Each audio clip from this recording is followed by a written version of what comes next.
오늘 우리 본문 마태복음 25장은요, 24장부터 시작한 마태복음의 마지막 부분인데요. 세상의 종말, 또 마지막 때에 있는 심판, 이런 내용이 담겨 있습니다. 25장 오늘 우리가 함께 읽은 31절부터는 세계의 심판에 관한 말씀인데요.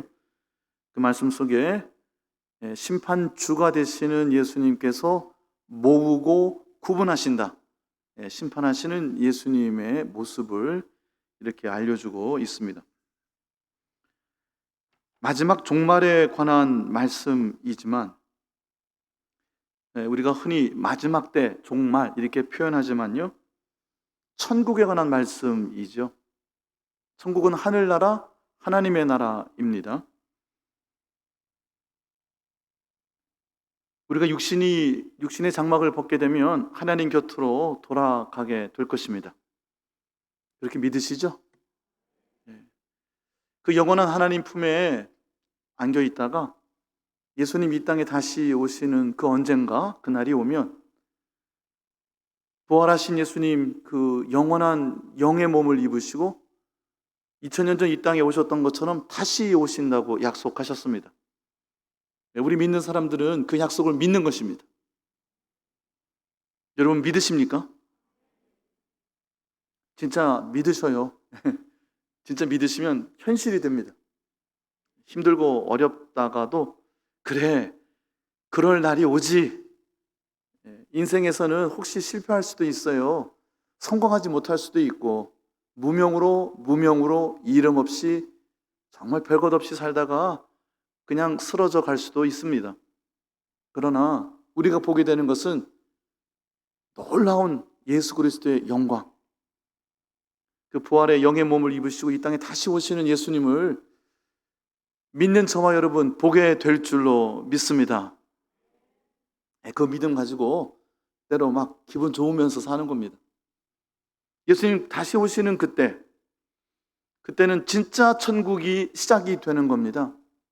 종말, 끝이라고 이야기하지만 진짜의 시작입니다. 우리가 죽어서 육신의 장막을 벗고 예수님 곁으로, 하나님 곁으로 가지만 완전한 시작은 아니고요. 우리도 예수님처럼 이 썩어지는 것, 아픈 것, 상한 것, 폼은 잡지만 연약한 것, 욕된 것, 이건 땅에다가 버리는 것이고 없어지는 것이고요. 예수님처럼 우리도 영의 몸, 부활의 몸을 입게 될 줄로 믿습니다. 그 몸을 입고 진짜 천국, 이 지구상에서 펼쳐질지 어디서 어떻게 펼쳐질지 잘 모르겠어요. 그러나 새 하늘 새 땅을 여신다고 하셨고요. 그것은 눈에 안 보이는 영적인 세계에 관한 말씀이 아니라 예수님께서 가신 그대로 오신다고 하셨으니 영의 몸으로 부활의 몸으로 승천하신 예수님이 그 모습 그대로 다시 우리에게 오시고 우리의 두 눈으로 보게 되는 천국, 하나님의 나라, 새 하늘, 새 땅에 새 예루살렘, 그 놀라운 영광이 종말의 때이지만 비로소 시작한다는 겁니다. 종말이라고 읽고 우리는 새로운 시작이라고 믿는 것입니다. 그 새로운 시작의 시작, 그 종말의 서막, 그 마지막 때에 이루어지는 첫 번째 사건, 천국이 현실이 되고 삶이 되고 진짜가 되고 실제가 되어서 내가 경험하게 되는 그 놀라운 영광의 새로운 역사, 그 첫 걸음은 무엇이냐? 예수님의 보좌에 앉으신다 하는 겁니다. 오늘 함께 읽은 마태복음 25장 31절 같이 읽습니다. 인자가 자기 영광으로 모든 천사와 함께 올 때에 자기 영광의 보좌에 앉으리니. 아멘. 천국은 하나님의 나라, 하늘나라입니다. 한번 따라서 하세요. 하나님의 나라, 하늘나라, 천국. 다 같은 말입니다. 천국, 하늘나라예요. 하늘 천자, 나라 국자. 바슬레이아, 헬라어를 안 하겠습니다. 하나님의 나라라고 하고 하늘나라라고 하지만 천국이라고 하지만 같은 말이에요. 그 말씀은 모두 다 이 25장 31절부터 그 시작이 찬란하게 시작하는 겁니다. 예수님의 보좌에 앉으신다. 교회의 주인은 누구시죠? 여러분 그렇게 믿으세요? 속으로는 자신이라고 생각 안 하십니까? 혹시 그렇게 생각하시는 분 없으세요? 교회의 주인은 예수님이에요. 다스리는 분이 누구실까요? 예수님이 다스리시는 거예요. 보좌에 앉으신다는 것은 다스리는 분을 말씀하세요. 그 다스리는 분이 자신의 영광, 즉 예수님의 영광으로 예수님의 보좌에 앉으시는 거예요. 예수님이 다스리시는 거예요. 이 말씀만 해도 한 시간을 좋게 할 수 있는 말씀인데요. 오늘 말씀의 내용은 그 다음으로 향하고 있습니다. 천국, 하나님의 나라, 하늘나라, 그 시작은 예수님이 진짜 예수님의 영광의 보좌에 앉으셔서 예수님의 영광으로 그 천국을 다스리시는 모습인데요. 그런데 놀랍게도 그 첫 번째 다스림은 심판으로 시작하시는 거예요. 제 말씀이 아니고 본문에 있는 말씀입니다. 마태복음 13장에 가보면 그때도 천국 비유가 나와요. 25장, 24장에서는 마지막 종말과 심판의 때에 여러 가지 비유들이 나오지만 천국에 관한, 이 땅에서의 천국에 관한 또 다른 비유가 여러 가지 비유로 13장에 나오는데 알곡과 가라지의 비유가 있어요. 그 앞에는 씨 뿌리는 자의 비유가 있습니다. 씨를 뿌렸는데 근데 가라지가 왜 나왔죠? 낙심합니다. 힘들고 아파합니다. 그런데 다스리시는 분, 농부, 주인, 예수님은 이렇게 말씀하세요. 그냥 내버려 두라고. 그 말씀은 아파하지 말고 낙심하지 말고 때가 되면 먼저 그 가라지를 묶어 불사르게 던지신다고 말씀하셨습니다. 모으고 구분하신다는 말씀을 오늘 말씀의 제목으로 붙였는데요. 예수님의 보좌에서 그 다스리시는 찬란한 새로운 역사의 첫 번째 다스림이 다름 아니라 심판하시는 겁니다. 32절 같이 읽습니다. 모든 민족을 그 앞에 모으고 각각 구분하기를 목자가 양과 염소를 구분하는 것 같이 하여 모으고 구분하신다. 올해 계속 이런 말씀을 드렸습니다. 로마서 9장에 보면 하나님께서 야곱은 사랑하시고 에서는 미워하셨다. 야곱을 더 사랑하셨다. 야곱을 선택하셨다는 말씀입니다. 그 은혜의 선택을 우리는 받아야 된다는 거예요. 누가 그 선택을 받았는지 알 수 있죠? 우리는 몰라요. 그 은혜의 자리에 있는 이가 선택을 받은 거예요. 예수님의 은혜, 하나님의 선택을 저와 여러분 모두 다 받고 싶으시잖아요. 애누리가 있습니까? 우리의 자녀들이 다 그 선택을 받기를 원하잖아요. 누가 선택을 받았는지 어떻게 알아요? 오늘 비밀스러운 책에 가면 써 있습니까? 어디 그 영험한 분이 기도하면은 야, 네 이름 있더라 없더라 뭐 얘기해 줍니까? 그런 거 없어요. 은혜의 자리에 있는 분은 선택받은 분이고요. 은혜의 자리에 없으면 곤란한 거죠. 뭔지 잘 모르겠으나. 야곱은 더 사랑하셨다. 야곱을 더 선택하셨다. 귀히 쓰시는 그릇이 있고 천히 쓰는 그릇이 있다.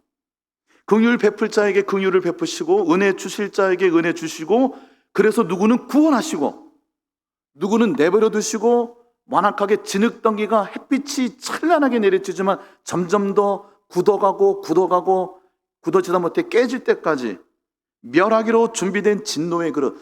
하나님이 살아계시고 그 살아계신 하나님의 진노의 능력, 심판의 능력이 얼마나 크신지를 담아내는 그릇, 천이 쓰는 그릇이 있다. 어느 쪽으로 우리는 서 있어야 될까요? 하나님은 모으고 구분하셔요. 성경에 있는 중요한 말씀입니다. 오른편과 왼편을 구분하세요. 야곱과 에서를 구분하셨던 것처럼 귀 쓰는 그릇과 천이 쓰는 그릇을 구분하셔요. 모으고 구분하시는 분은 그런데 그릇들이 하는 일이 아니고 토기장이가 하시는 일이에요. 우리가 알곡이 가라지를 구분해내는 게 아니라 때가 되면 제일 먼저 가라지를 묶어서 던져 불사르게 하신다고 하셨어요. 농부가 다스리시는 주인이 하시는 일입니다.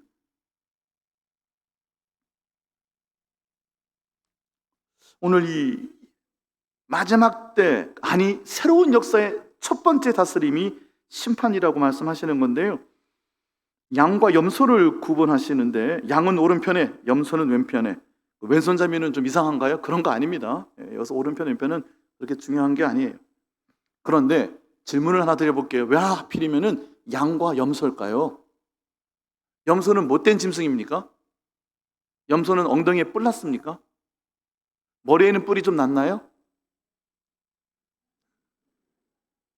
질문 하나 드릴게요. 양을 번제물로 드릴까요? 안 드릴까요? 제물로 드리죠. 염소는 제물로 드릴까요? 안 드릴까요? 드려요. 못된 짐승이면 하나님 받으십니까?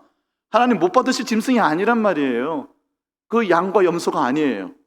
그런데 왜 구분을 모으고 구분하시는데 알곡과 가라지는 철떡같이 알아들을 것 같은데 왜 하필 양과 염소라고 하셨죠? 고민해 보신 적 있으세요? 왜 하필 양과 염소일까요? 자, 양과 염소는요, 그 목자가 낮 동안에는 함께 풀을 뜯어먹도록 내버려 둡니다. 양이 있는 곳에 염소도 있고 염소도 있는 곳에 양이 있어요. 푸른 초장에 같이 풀 뜯어먹습니다. 같이 자라요. 낮 동안은 같이 있어요. 양은 나는 양인데 넌 뭐냐, 염소냐, 뭐 그럽니까? 지들끼리 그럴 수도 있을 거예요. 그런데 그 중요한 거 아니란 말입니다. 양이 자 때가 됐으니 양 대장이 하나가 호루라기를 불고 자 2월 정도 헤쳐 모여. 양들 헤쳐 모이나요? 양들이 할 줄 아는 건 대가리 쳐박고 죄송합니다 막말을 해서 머리 땅에다 쳐박고 제 갈 길로 가는 게 양들이라고 성경은 이야기하죠. 왜 하필 우리를 양으로 비유하시죠? 낭떠러지 절벽인 줄 모르고 머리 땅에 쳐박고 그냥 가니까 그래서 양이라고 각기 제 갈 길로 가는 존재가 양이라는 거예요. 호루라기 불고 헤쳐 모일 줄 몰라요. 양은 양이 누구더러 염소라고 그럽니까? 염소가 누구더러 양이라고 그래요. 낮 동안은 함께 풀 뜯어먹고 같이 있는 건데 그래서 양과 염소가 아닐까 싶은 거예요. 밤이 되면 그런데 유대 땅 팔레스타인은 밤이 엄청나게 춥다고 계속 말씀을 드렸잖아요. 낮에는 무지하게 덥고 추운 밤이 되면 염소는 양보다 털이 많을까요? 적을까요? 적죠. 양은 가진 게 털밖에 없는 게 양인데 염소 고기는 여자들한테 그렇게 좋다면서요. 양고기는요 못 먹는 분도 있어요. 그 누린내 난다고. 제가 영국에서 목회할 때 손님들이 이제 오신대요. 저는 오지 말라 그래요. 귀찮다고. 왜냐면 안내해드려야 되고 뭐 목회해야 되는데 관광 가이드처럼 생각하시는 분도 있고 그러니까 불편해서 오시면 제일 드시고 싶은 게 뭘까요? 양고기예요. 어떤 분이 고기를 안 드신대요. 평생 육식은 안 하셨답니다. 새로 오신 교우예요. 학교 선생님 오래 하신 분인데 남편은 목사님이고 부인은 사모님은 선생님이신데 공부하러 박사 논문 쓰러 왔어요. 우리 교회에 출석을 하셨는데 여행을 한번 다녀오셨어요. 스코틀랜드 북쪽으로 쭉 하일랜드라고 그래요. 고지대 그 푸른 초원으로 다녀오신 거예요. 다녀오신 다음에 뭐 어떤 걸 시도했는지 아십니까? 그 사모님이 양고기를 드셨어요. 고기를 평생 안 드시는 분이 왜 드셨을까요? 여행하다 보니까 그 푸른 초원에 평화롭게 풀을 뜯어먹고 있는 양을 보니까 저건 먹어도 되겠다 생각이 들더래요. 그래서 내가 육식을 시도할 거면 양고기를 한번 먹어보자. 그분이 진짜 드셨는지 그 뒤에 어떻게 됐는지는 이우정 씨한테 한번 물어보십시오. 여자들끼리 따로 그 공동체 나눔을 따로 했으니까 그 뒤에 스토리는 잘 모르겠어요. 양이 가진 거는요 사실은 그 고기는 참 어렵고요 털이 중요하잖아요. 밤에 염소는 그런데 털이 별로 없어서 많이 추워해요. 그래서 잠자리는 목자가 양자리 염소 자리를 명확하게 구분하는 거예요. 본문에서 양과 염소를 구분한다는 건 그 뜻입니다. 낮 동안은 같이 풀 뜯어먹고 같이 있어요. 자기들끼리는 뭐 해봐야 누가 조금 더 뜯어먹냐 덜 뜯어먹냐 그 차이입니다. 그런데 결정은 언제 나죠? 추울 때 밤에 누가 하죠? 목자가 양자리 양대로 염소자리 염소대로. 그러니까 핵심은 양이 좋고 염소가 나쁘다가 아니라요, 구분하신다는 거예요. 때가 되면 대장이, 주인이, 다스리는 자가, 보좌에 앉으시는 분이 친히 모으고 구분하신다는 거예요. 그게 본문의 핵심이에요. 그런데 그냥 따뜻한 자리, 좀 덜 따뜻한 자리 이렇게만 구분되면 크게 문제가 없겠죠. 문제는 뭐죠? 34절. 오른편에 있는 사람들은 수지 맞았어요. 34절 그러면 자막을 보여주실 거고요. 이 말씀 읽으면서 여러분에게 주시는 하나님의 은혜가 되시길 바랍니다. 함께 읽습니다. 그때에 임금이 그 오른편에 있는 자들에게 이르시되,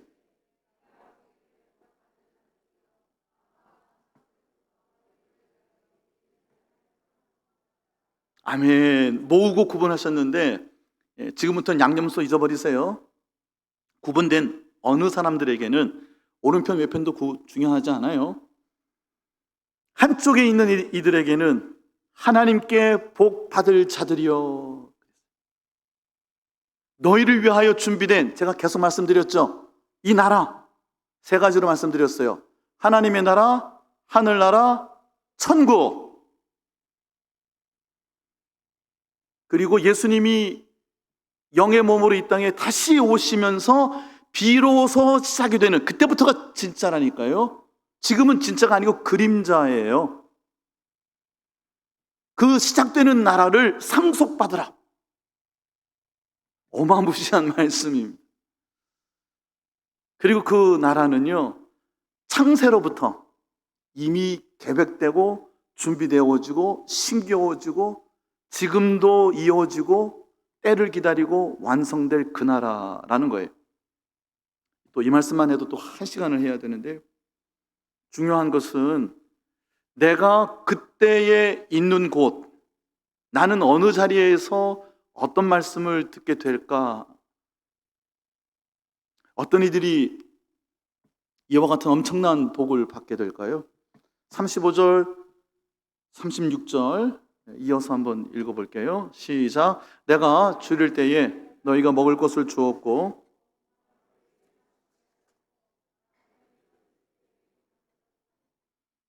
헐벗었을 때에 옷을 입혔고, 옥에 갇혔을 때에 와서 보았느니라.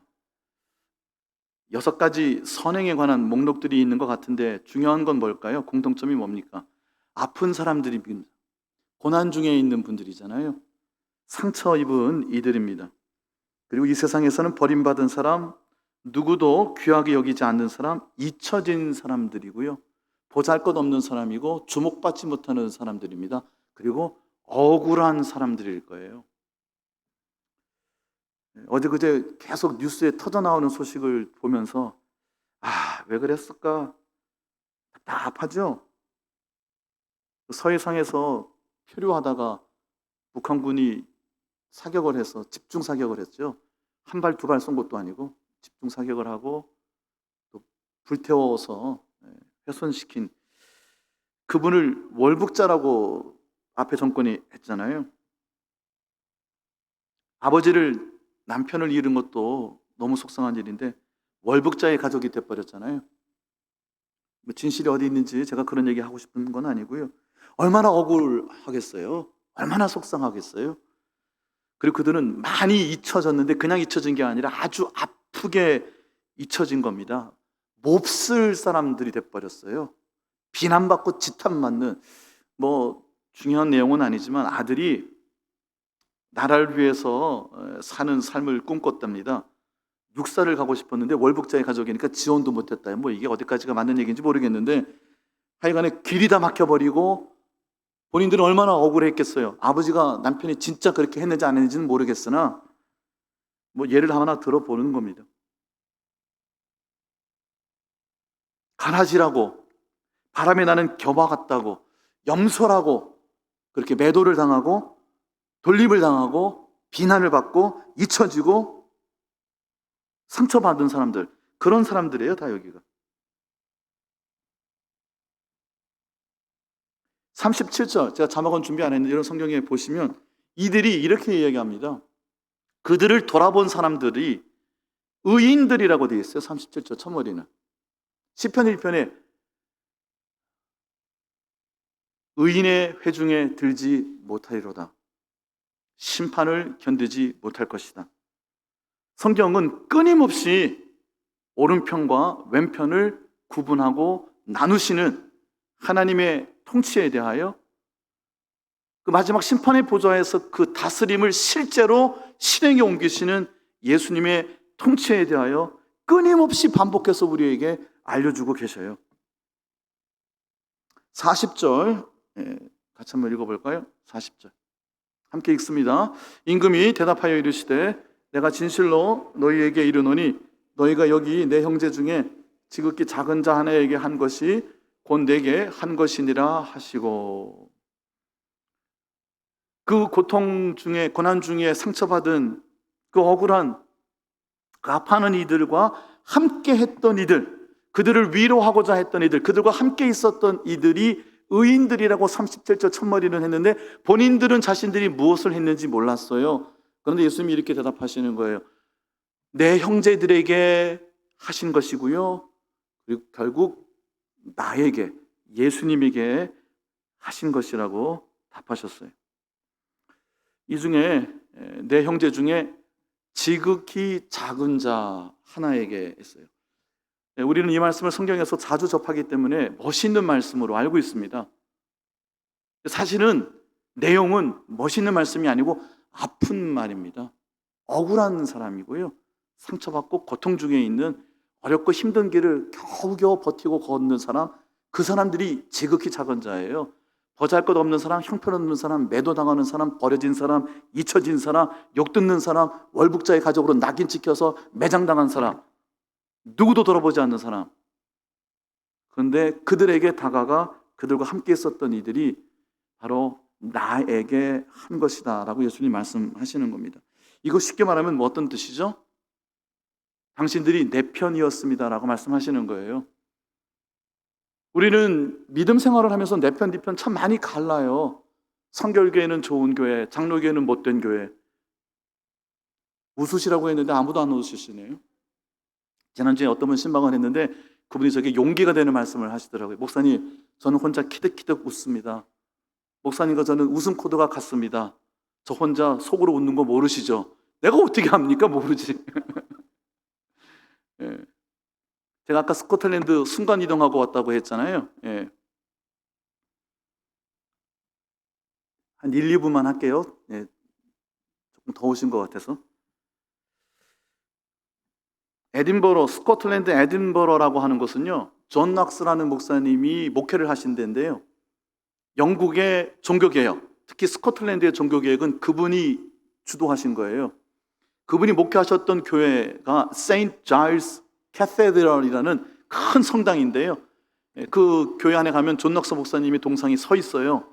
제가 공부했던 뉴칼리지라는 에든버러 대학 신학부가 바로 옆에 붙어 있는데 그 교정에 딱 들어가도 존 락스 목사님이 성경책을 들고 하늘을 가르치면서 멋지게 서 계십니다. 400년, 500년이 지나도. 그 목사님 통해서 세워진 교회가 개혁교회, 장로교회예요. 그러니까 장로교회는 전통이 오래됐죠. 우리나라의 장로교회가 70%, 80%를 차지합니다. 제가 거기서 개척을 했어요. 성결교회 목사고 성결교회 목사들이고 성결교회 사람으로 평생을 살았는데 개척을 하면 교회 간판을 뭐라고 달아야 됩니까? 대한제수교 장로회로 달아야 되겠어요, 제가? 기독교 대한 성결교회라고 달아야죠. 여러분은 당연한 말씀이죠? 거기서는 어림도 없는 얘기였어요. 장로교회 텃밭 요람에 와가지고 성결교회를 개척했다고 욕을 얼마나 많이 먹었는지 아십니까, 제가? 장로교 목사들로부터 욕 무진장 먹었습니다. 그 목사님들 지금 다 장로교회 큰 교회 교단에서 학교에서 큰 일들 하고 계시는 분들이에요. 유명한 분들이에요, 다. 초교파를 하고, 만약에 교파를 세우려면 초교파를 했어야지 성결교회 간판을 달았다고 욕을 바가지로 하는 겁니다. 껴주지도 않고요. 여러분 겪어보지 못한 인생을 전 조금 살아봤어요. 제가 억울한 거예요. 그 마음 속에는 뭐가 있냐면 초교파로 해야지 하는 마음에는 굳이 하겠으면 장로교 간판 달아라, 이게 숨어 있는 거예요. 장로교 간판 다는 건 괜찮은데 장로교 간판이 안 달 거면 초교파로 해라. 그 초교파가 아니죠. 하여튼 할 얘기 많은데 제가 1, 2부만 한다고 그랬습니다. 제가 근데 아까 우리 찬양하는 시간에 잠깐 순간 이동을 했는데, 요즘 제가 가지고 있는 화두가 있어요. 묵상하는 내용들이 몇 가지가 있는데 때마다 좀 달라지긴 하는데, 요즘은 어떤 묵상을 하냐면, 제가 교육자들이나 우리 집사람이나 가까운 사람들에게 이 얘기를 한두 번 한 것 같은데, 어느 날 제가 설교 시간에도 이 얘기 잠깐 했습니다. 기억나실지 모르겠지만 어느 날 생각해 보니까 뻔한 얘기인데요, 마음에 확 다가오더라고요.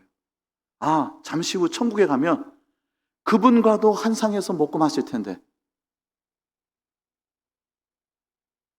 아니 천국에 가면 장로교, 성결교회가 어디 있어요? 그런 게 어디 있냐고요. 내 편, 네 편이 세상에 어디 있냐고요. 쓸데없는 논쟁, 쓸데없는 다툼과 갈등, 무가치한, 무의미한, 아무짝에도 소용이 없는, 일식하게 이런 거를 unproductive 하다 그래요. 영어로 얘기하다 보면 it's unproductive, 생산적이지가 않다는 거예요. 그 논쟁 끝에 우리가 얻을 수 있는 게 뭐냐는 거예요. 얻을 수 있는 게 아무것도 없어요. 결국은 천국 가면 커피 한 잔 같이 마셔야 되는 분들인데, 오죽하면 당신이 가면 나 그 천국 안 가겠다는 얘기까지 우리는 내 편, 네 편을 이야기한다는 거예요. 본문을 보시면 그 모으고 구분하는 것은 예수님이 보좌에서 하시는 거예요. 우리는 어느 편에 설 것인가, 오른편으로 모아질 것이냐, 왼편으로 구분될 것이냐를 우리는 정말 절절하게 고민해야 되는 거예요. 천국, 하나님의 나라, 하늘나라는 창세전부터 이미 시작되었고요, 예수님이 오심으로 이 땅에 구체화되었고요, 예수님이 다시 오실 때 이 땅에 실제와 현실이 될 거예요. 이미 시작된, 예수님 안에서 시작된 하나님의 나라는 우리가 믿는 생활 속에서 교회 안에서 누리게 되는 것이 그 그림자예요.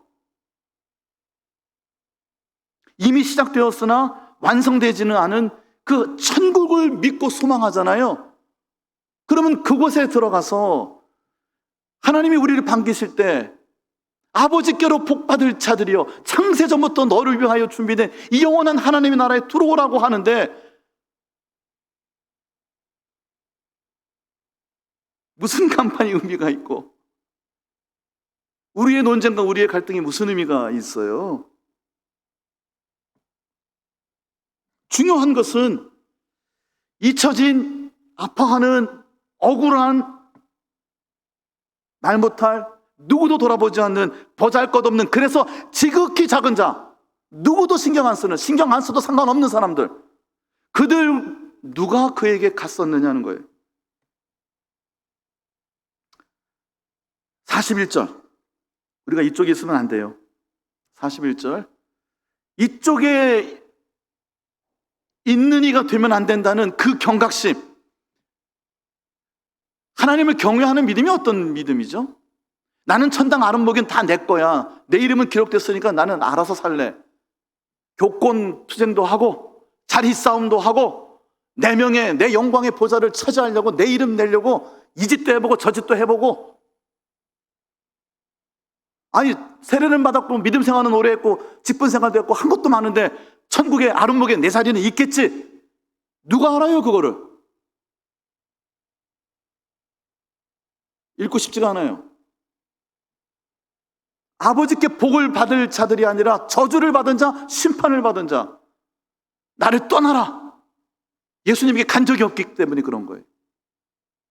마귀와 귀신들을 위하여 예배된 영원한 불에 들어가라. 마지막 46절 25장의 결론에 가보면 영벌에 들어가라.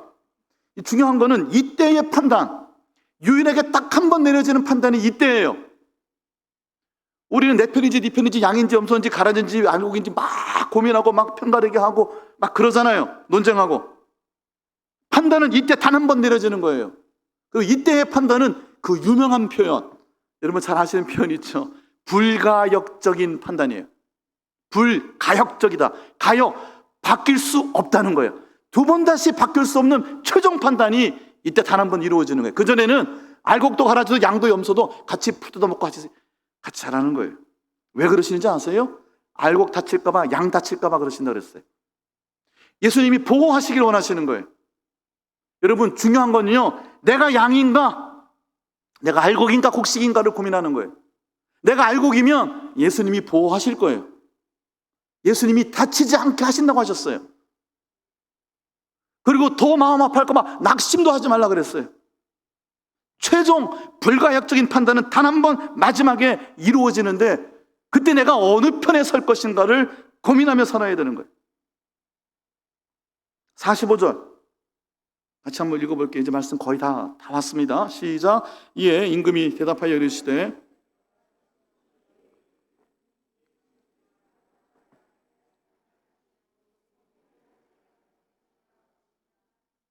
여기에 중요한 말씀이 하나 숨겨져 있어요. 어려운 말씀입니다. 이 지극히 작은 자 하나는 말씀드렸어요. 그 다음에 뭐라고 표현하셨죠? 같이 읽어봅시다. 하지 아니한 것. 따라서 한번 해보세요. 하지 아니한 것. Do nothing. 영어로는 아무것도 안 한 것. 무엇인가를 한 거는 do something. 이 본문의 의미는 이거예요. 그 지극히 작은 자를 돕기를 거절한 자라고 영어 성경, 어느 멋있는 영어 성경은 번역하고 있어요. 그 문맥의 뜻이 그거예요. 저들에게 가까이 가지 않았다 하는 것을 다시 한번, 의인은 영벌에, 의인은 영생에, 그다음에 그들은 영벌에, 마지막 46절 말씀하시기 직전에 앞에서 쭉 명확하지는 않으나 계속 암시하시던 말씀 하나를 분명하게 확실하게 우리에게 찝어주셨어요. 그 지극히 작은 자 하나에게 아무것도 안 한 자, 무관심한 자, 무대응한 자, 자기의 편의를 위하여 모른 척한 자, 외면한 자, 좋은 게 좋은 거지, 싫은 거 싫은 대로,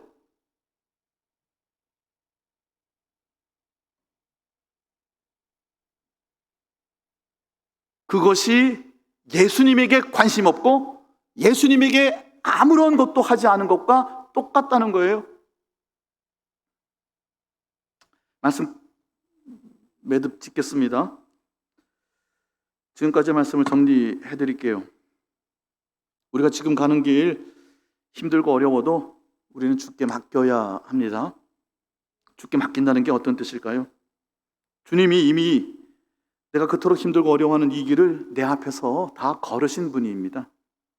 그분은 십자가를 지셨고요, 모욕과 수치를 당하셨고 침뱉음을 당하셨고 가시관이 눌러서 피가 낭자한 채로 질 수 없는 십자가를 지고 그 맨발로 만신창이가 된 몸을 이끌고 골고다 언덕을 걸으신 분이었어요.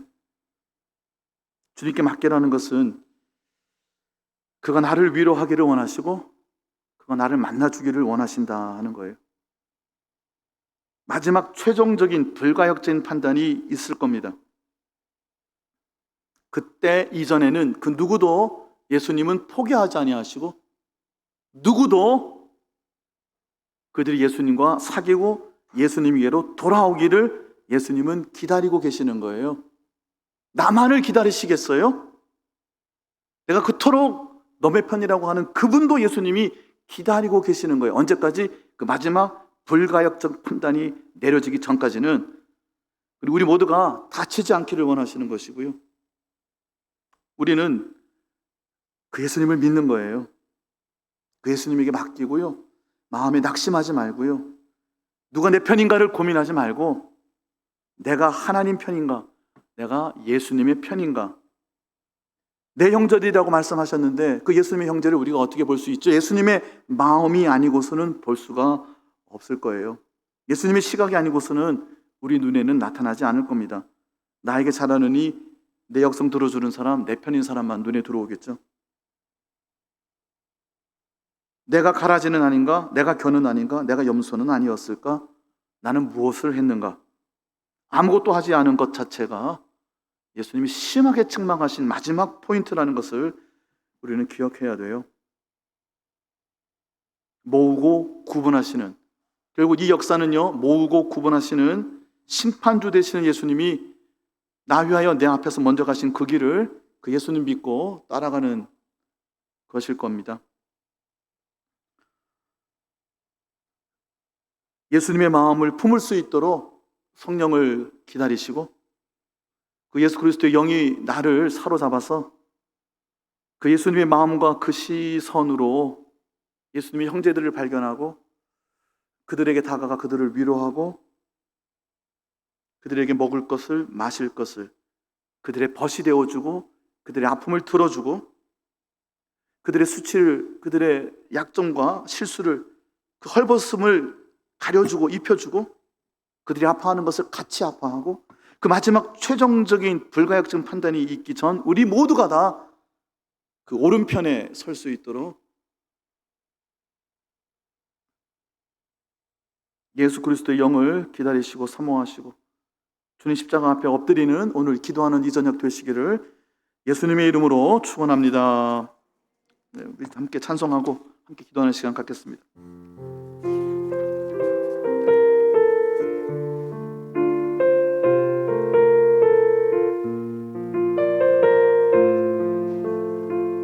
내 앞에서 그 길을 가신 주님께 믿고 맡기는 우리의 고백이 되기를 바랍니다. 주님 내 길 아시네 흔들린 그 길에도 함께 주님 내 일 아시네 멈춰진 나의 삶에도 늘 함께 주님 내 길 아시네 흔들린 그 길에도 함께 주님 내 일 아시네 멈춰진 나의 삶에도 늘 함께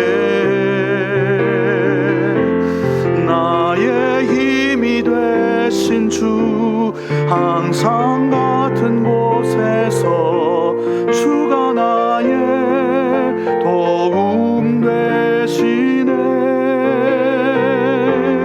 나의 길이 되신 주 변함없으신 계획 주가 나의 모든 걸음 되시네 주님 내 길 아시네